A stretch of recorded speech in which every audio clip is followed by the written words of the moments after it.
I'm not going to read Ziyad Baroud's bio because it is available on the website and it's rather lengthy, but I'll point out to two very important aspects of it.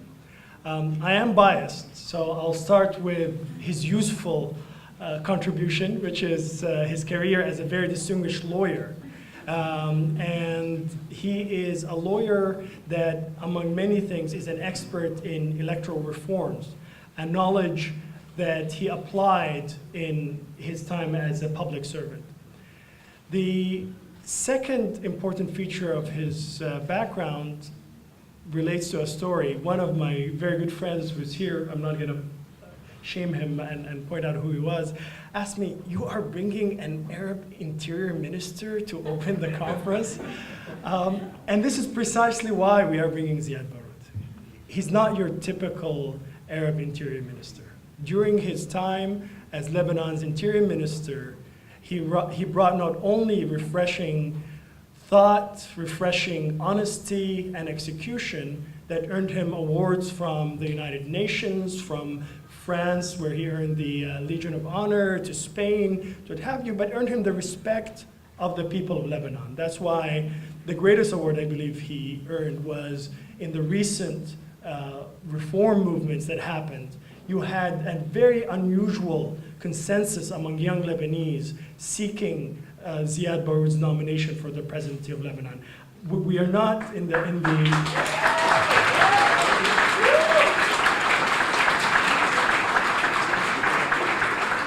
we're not in the business of endorsing political candidates, so I'll stop just short of that and just express our gratitude to Mr. Ziyad Baroud for being with us again.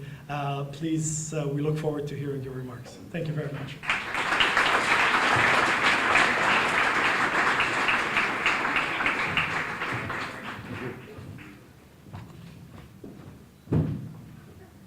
I thought we were under the US presidency. Masal Khair, good evening. Professor Elliot, as a historian who specializes in China, you may be aware of the fact that we Arabs do speak Chinese. Actually, it is the mother language of our politicians when they address reform.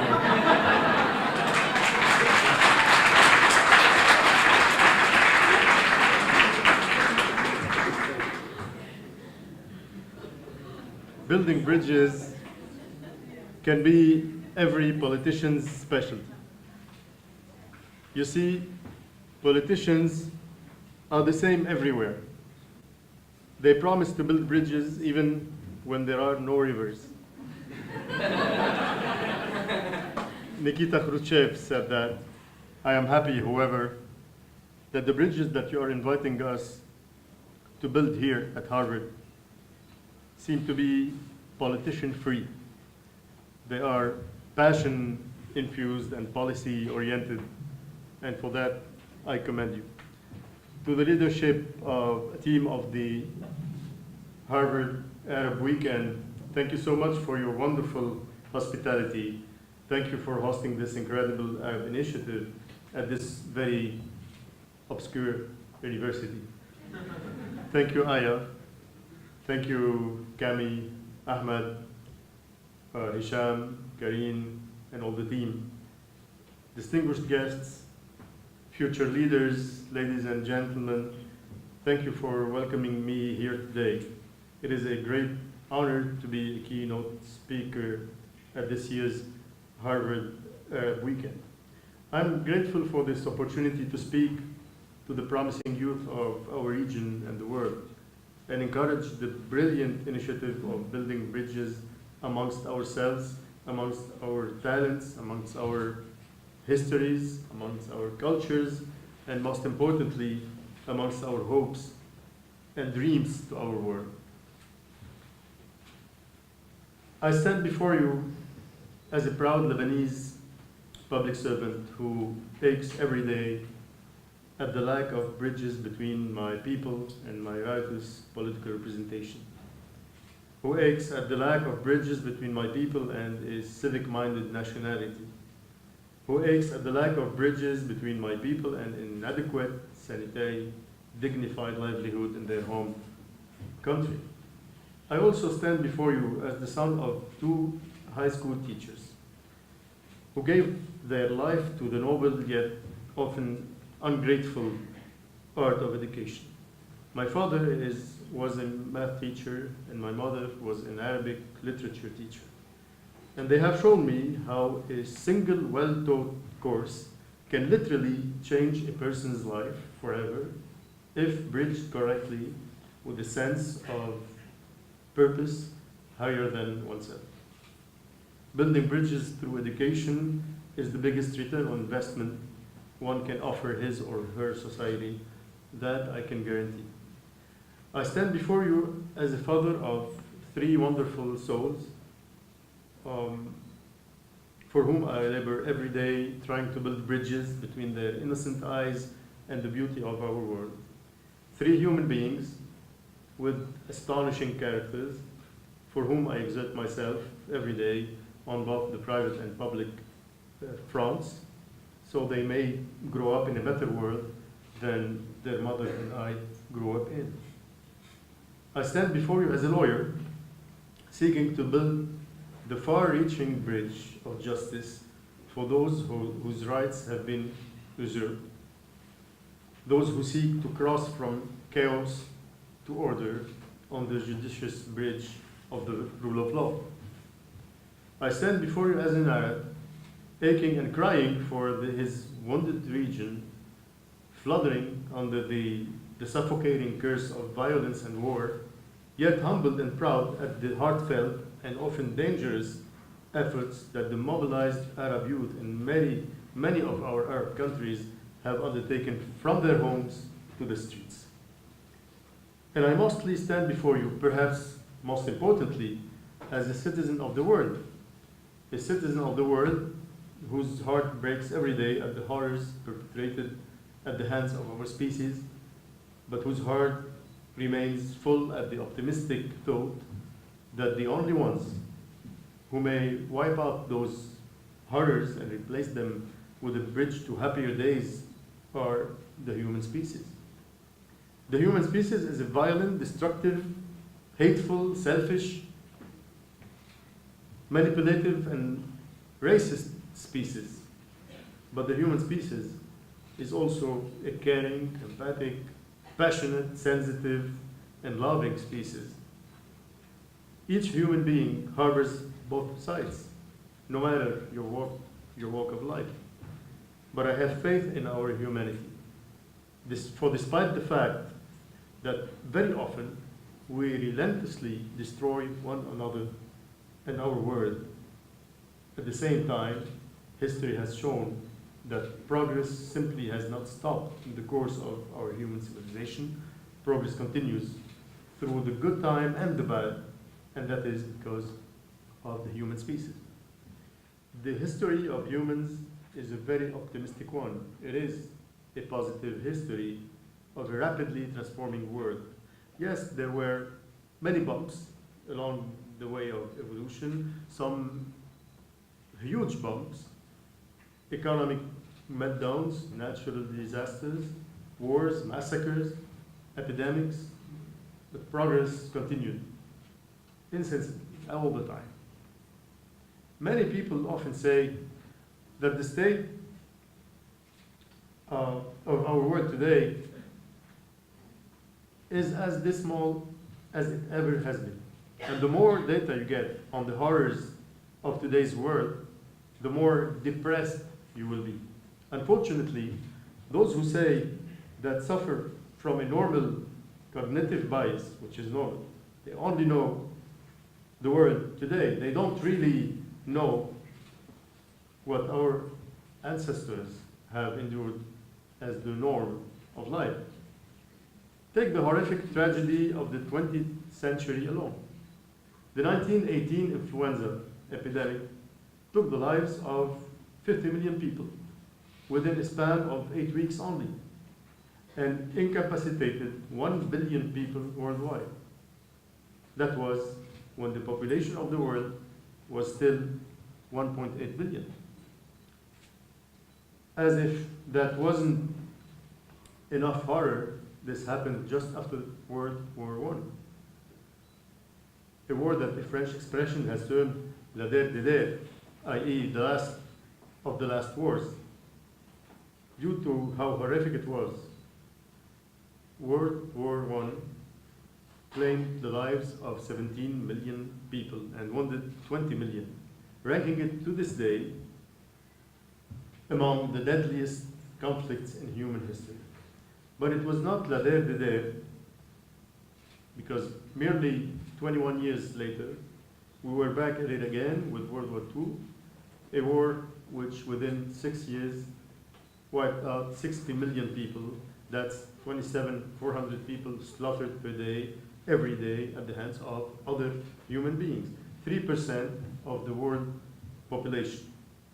All this because Hitler had one meeting with the Mufti of Jerusalem.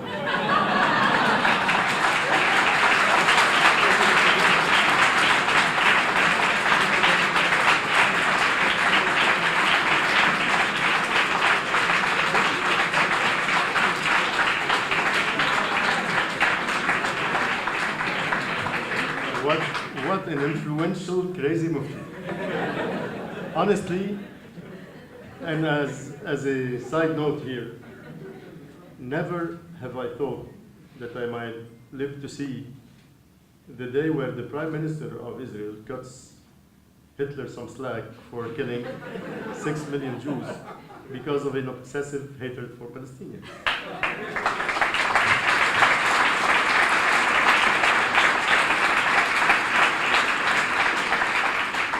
And honestly, if you ever doubted that men rewrite history at their whim, this is your best illustrated example. Unfortunately, racism makes you forget your own humanity. That's one of the dark sides of our human condition. I do know that right here at Harvard, the hummus food war was won, so thank you for that. I don't know if Sarah Yafe is here. Okay, what I was saying, yes. Our world sucked in the 20th century.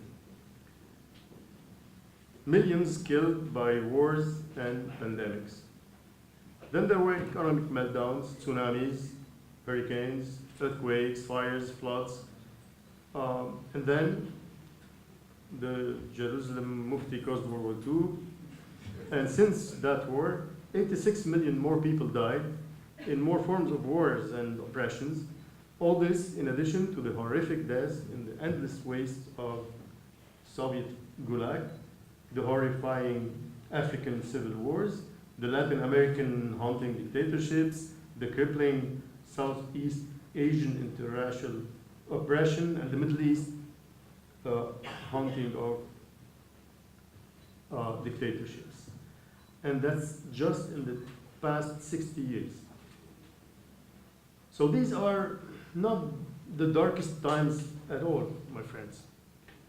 And I wish to say that despite such horrific turmoil, the 20th century witnessed extraordinary advancement, the highest rate the world has ever witnessed. The 20th century alone saw infant mortality decrease by 90%. The 20th century saw maternal mortality decrease by 99%. The 20th century saw human lifespan increase by more than 100%. And this is worldwide. We have witnessed tremendous economic furor, whereby the majority of the world today have access to a telephone, a television, and a flush toilet. 3 luxuries that even the kings and queens of the world could not even dream of at the turn of the century. Take a moment to think about it. The wealthiest people at the beginning of the century had less than the average world dweller today. And this is true in terms of upward mobility, in terms of liberty, in terms of health, in terms of quality of life, in terms of human rights, and most importantly, in terms of human dignity. Policies started to honor the dignity of people, and that unequivocally enhance the quality of life of those on the receiving end of the policy, no matter their walk of life. The rise of democracy dignified people. Humans were told that they were no longer idle objects patronized by her rulership, and that they are the masters of their own fate and their rulership. Women, for the first time, were dignified to a higher social status, electorally, socially, and educationally, after centuries of social, political, and psychological repression. Civil rights movement dignified the African American populations of the United States of America after centuries of physical, social, and spiritual abuse. The dignities of the old medieval belief that life was full of suffering and that humans were meant to endure suffering in their lives was replaced in major parts of the world by the dignifying idea that we are all worthy of the better life, liberty, and the pursuit of happiness. To put in the remarkable words of Thomas Jefferson, who signed on these words approximately 300 miles from here. The most important bridge that we all should be contributing to building is the bridge that improves global living standards, and that begins by honoring each other's dignity. Dignity is different from respect. Dignity is a birthright. Respect is earned. This is why there should be no question about children's value and worth all over the world, whether they were born American or Norwegian, in a Syrian refugee camp, in a kibbutz, or in the Islamic state. Children everywhere embody dignity. Honoring the dignity of others has nothing to do with their quality and or accomplishments. For one's qualities and accomplishments assess respect, but dignity has to do with our common humanity. But throughout much of history and to this day in many societies, many did not see this and often still does not see this. Dignity was often reserved to a rank or privilege, or worse, a confession or race. And it took a revolution of the spirit over many centuries to shed light on the dignity of every person, a work still in progress. Indeed, that revolution is still ongoing in every society in the world today, whether the first or the third world, in every family, in every company, in every school, in every university, in every state. People decide on the quality of their lives according to how they dignify others. It is no coincidence that the places where, with the most prolific economic status and highest quality of living, constantly coincide with the places where people enjoy the highest amount of liberty and equality amongst each other. And a piece of, if I may, of advice from a fellow human to you, whether in your personal love relationships, co-workers relationships, or whether you are the future president of your country, if you ever encounter a problem with a fellow human being or group of human beings, take a look at where you may have hurt their dignity and address it. You may save the world from a war. So let's build this bridge of dignity.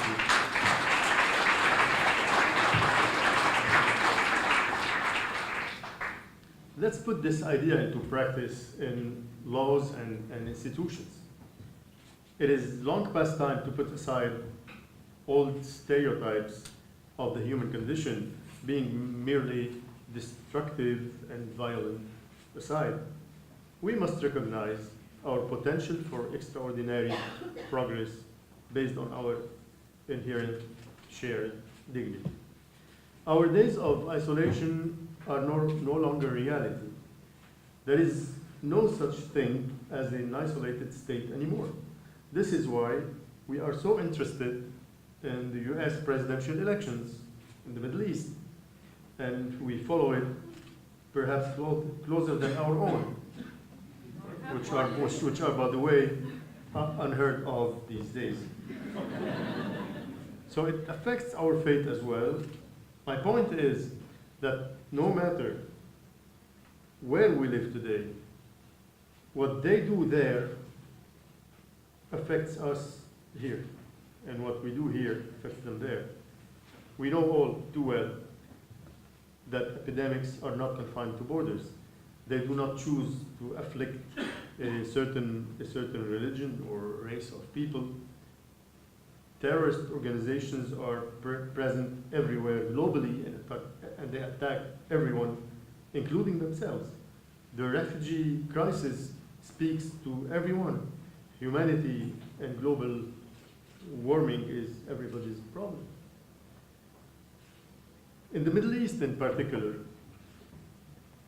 our share of problems are not simply internal state problems. They are global problems affecting everyone. ISIS, or the so-called Islamic State, was not born out of thin air.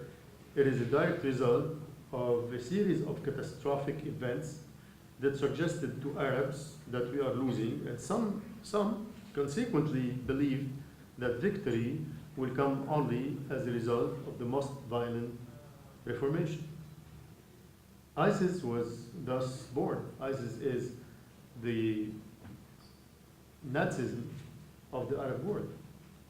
It claims one group to be the only privileged champion group, their version of an Aryan race, and all other groups must be put to death or subjugation for their inherent inferiority. We have seen this ideology in place many times around the world throughout our human history. But I use the example of Nazism because it is an example that all of us are textbook over familiar with. The fact that Nazi ideology once thrived in Germany never meant that the German people were bad people in any way, nor that their culture was flawed in any way, nor that their branch of Germanic precepts were inherently destructive or hopeless in any way.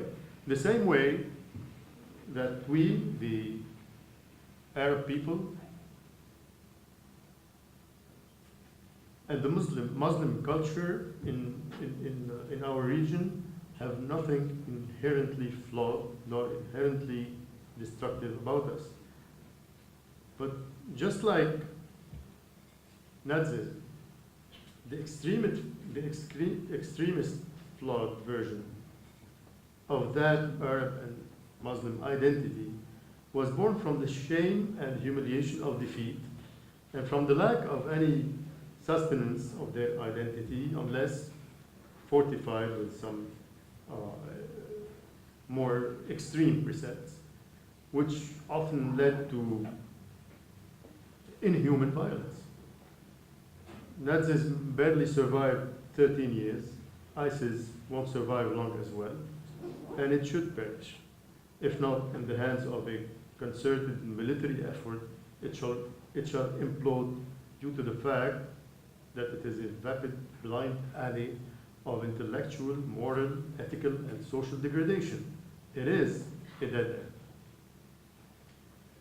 My heart aches for my brothers and sisters in Iraq, in Syria, who so far have single-handedly carried the burden and paid the price of the evil of ISIS. My heart aches for all those who have lost their families, their friends, their house, their mental health, their livelihood, their liberty and their dignity, because they got caught in the eye of the hurricane of ISIS. We need definitely a new, compelling and truthful narrative to inspire our youth. It needs to be positive, it needs to be inclusive, and mostly it needs to address the dignity of everyone. How to resolve, how do we resolve these problems? We must seek to raise global standards of living. Research shows that the more educated a nation, the healthier a nation. the less violence and civil unrest grow amongst its populace, and the less likely that unrest will spread across its borders. Quality of life thrives in places where human beings are dignified. And as quality of life decreases, economic stability sets in. As women and men are busy building the nation in equal stances of liberty and dignity. The point is, in today's world, solving problems everywhere, or solving problems anywhere, solves problems almost everywhere. And the greatest tool we have for addressing our grand challenges in human intelligence is human intelligence, the human mind, us. By virtue of being a human being, you belong to the most intelligent species on earth. And you can do anything, provided you do it with integrity and dignity. The Middle East is in dire trouble today, and it needs you, it needs us. Every single region of the world has gone through its shares of horrors, and human beings always save the day, even if most of the time it is human beings who have perpetrated those horrors.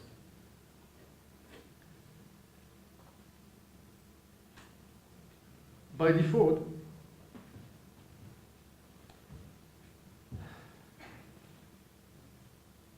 if there is a problem, it means there is a solution.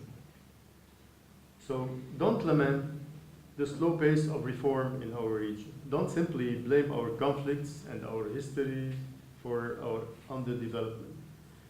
Understand our problems objectively, and let's try to remedy to them, to name a few. One, our region has the lowest rates of female participation in the workforce.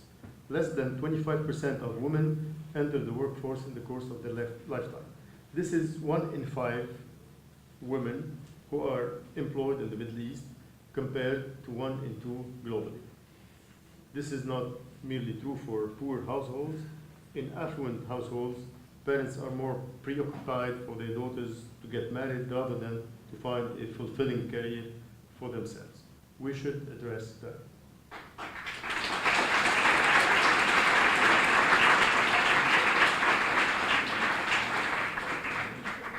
Sports, arts, including film and literature, take an everlasting backseat to all other jobs and are merely seen as hobbies rather than a responsible career choice.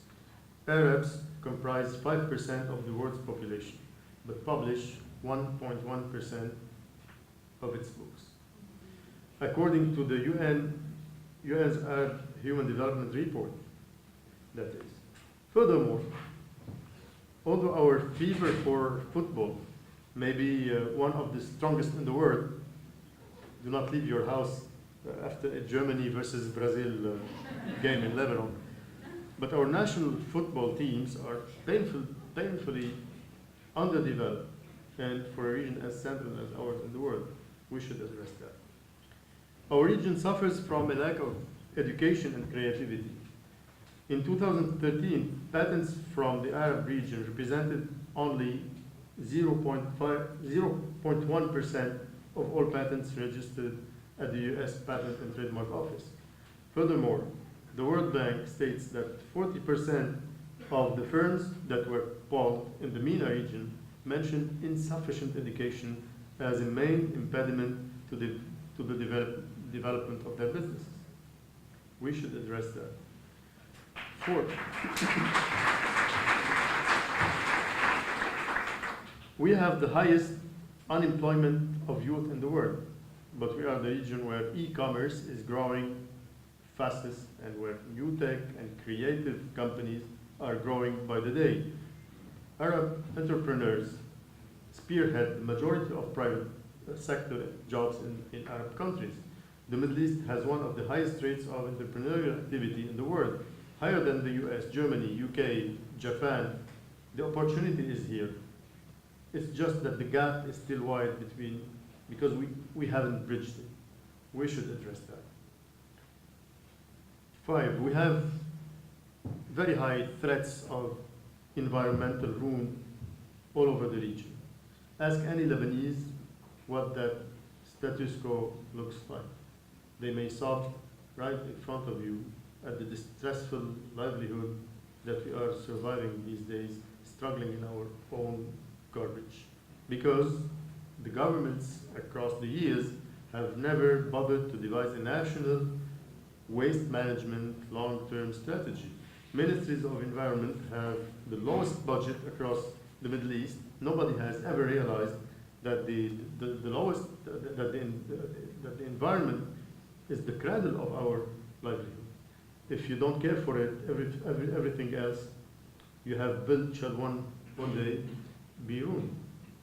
It is our duty as Lebanese people to help find a solution and extend our lesson maybe to the rest of the Middle East. It is a shame that the many countries are saying now that they do not wish to be the next level. How heartbreaking. But again, we can create a new Lebanon for ourselves, and we can actively and constructively address that. And we are. And I would like to take this opportunity to commend and thank the activists of Youth Think movement.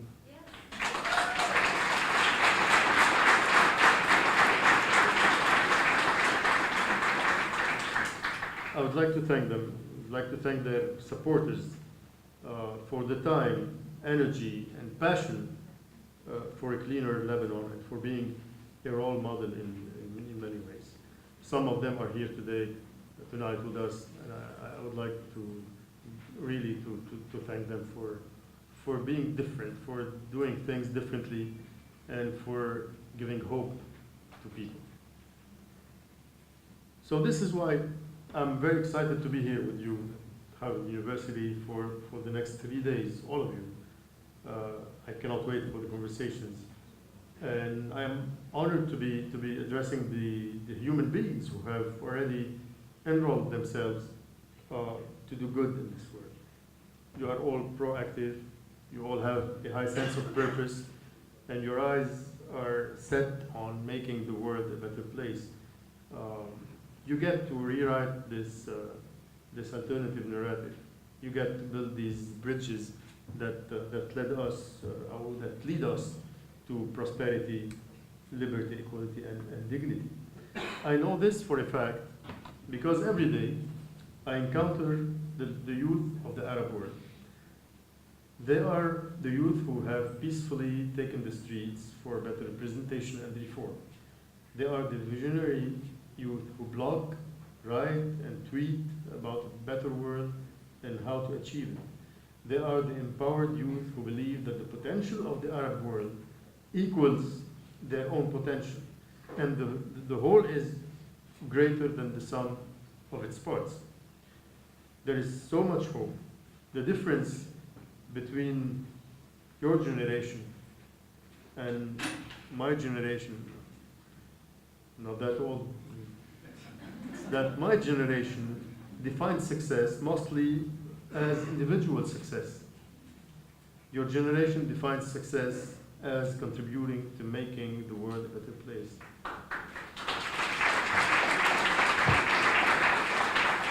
So together, let's pool our ideas and our motivation. Let's vote to create an inclusive political and social narrative imbued with a dignified sense of ownership of the present and of the future.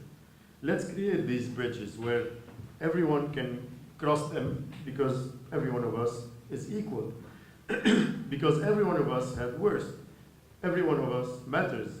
Let's preach liberty and freedom because let's preach them as hallmarks of the new generation.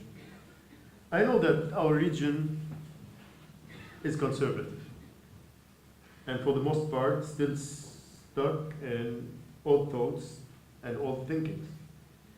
But the human heart is stronger and more valiant than any old thought or thinking.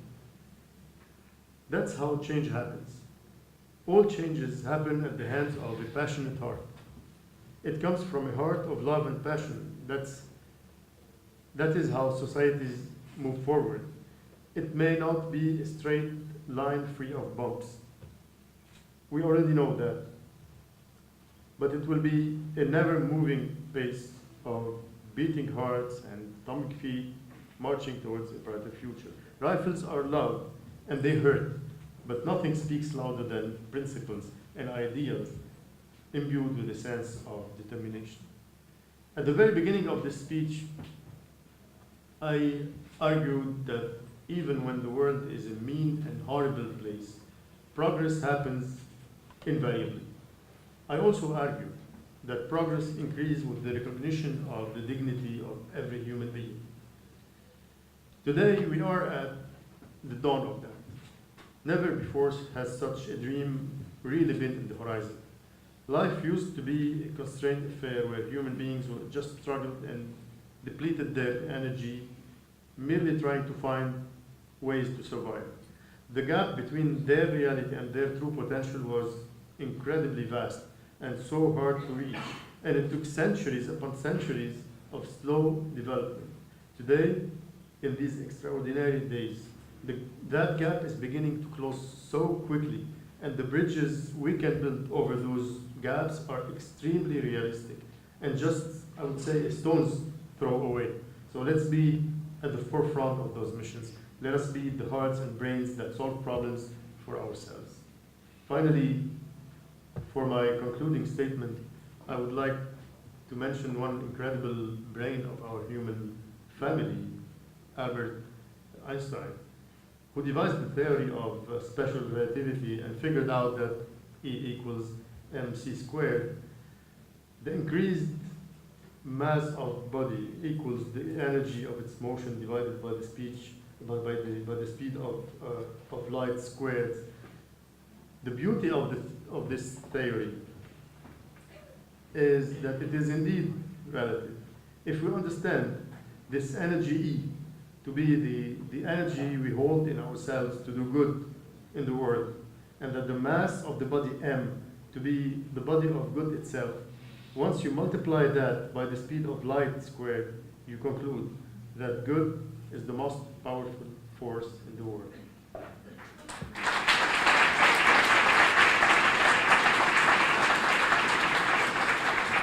And to thus be successful, perhaps this should be the everlasting ingredient to each and every one of our endeavors today. The world has tried everything else, from harsh control to cynicism, a fear-based ideologies and terrorism, rule of law, but we haven't really tried empathy, trust, and good. If you put your trust in humanity and you honor it with so much good, I'm convinced that resultantly, physically, this theory of relativity may elevate us to the next civilization. That of the superhuman civilization with hearts of good.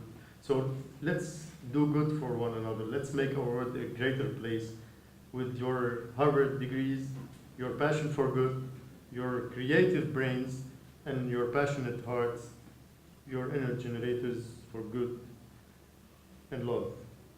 And as you thrive and strive to build this new world that you so believe in, rest assured that you will always have a partner and a friend in me. Thank you.